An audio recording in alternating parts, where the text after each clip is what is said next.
जय हिंद साथियों, स्वागत है आपका हिंदी ज्ञान सागर में। बस थोड़ा सा और रह गया है वचन के बारे में, देख लीजिए, आपके बहुत काम आएगा। बहुत समय ना लेते हुए चलिए शुरू करते हैं।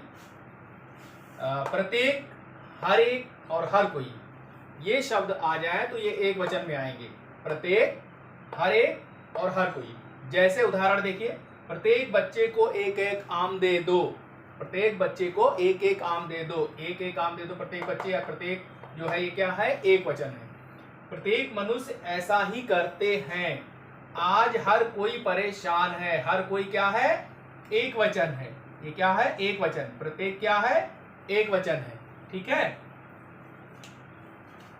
पैसा एक वचन है, पैसे बहुवचन है। दाढ़ी, दाढ़ी मतलब जिसकी घनी दाढ़ी हो, दाढ़ी में ये मत देखिए कि बाल बहुत है। दाढ़ी जो है एक वचन में आएगा, दाढ़ी एक वचन में आएगा। और मूछे बहुवचन में आएंगी। मूछे इधर भी इधर भी। अब जिसने भी बनाया ये नियम वही जाने।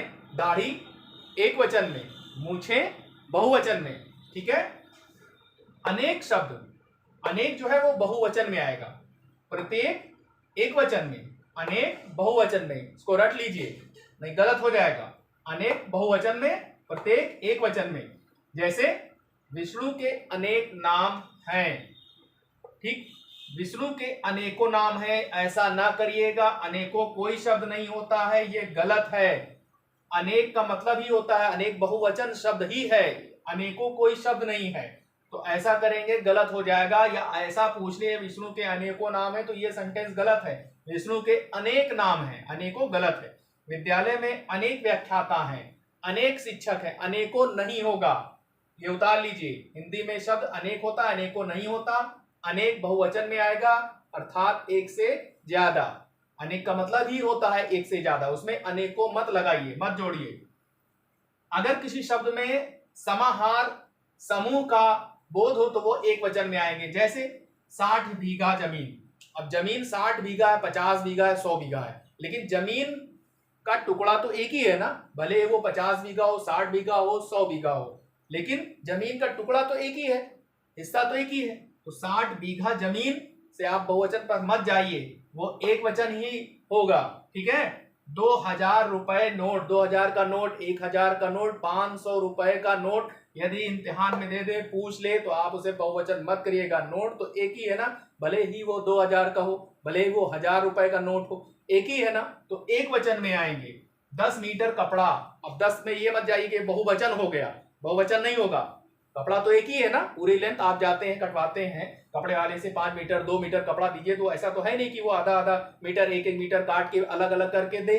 तो कपड़ा एक ही है, चाहे वो 10 मीटर हो, 20 मीटर हो, 5 मीटर हो। तो 10 मीटर कपड़ा, ये सब क्या है, समाहार है। तो समाहार शब्द जो होगा वो हमेशा एक वचन में आएंगे।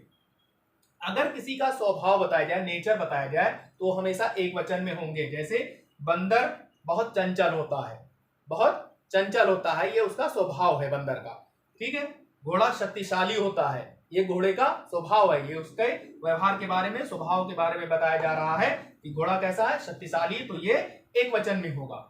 गधा मूर्ख होता है, ये क्या है, एक वचन में होगा।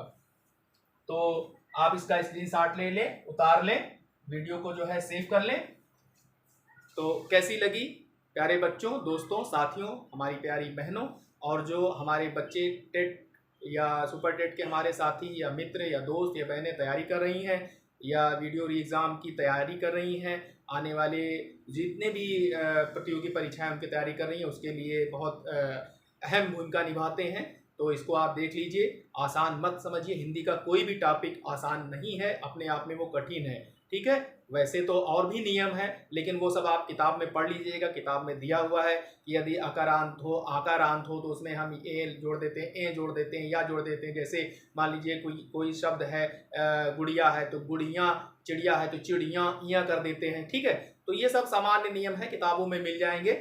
जो ज़्यादा जरूरी थे वो मैंने बता दिया है। अब इसको नोट कर लीजिए, सेव कर लीजिए, स्क्रीनशॉट ले लीजिए, कहीं पर उतार लीजिए, ये आपके बहुत काम आएंगे। वीडियो देखने के लिए धन्यवाद।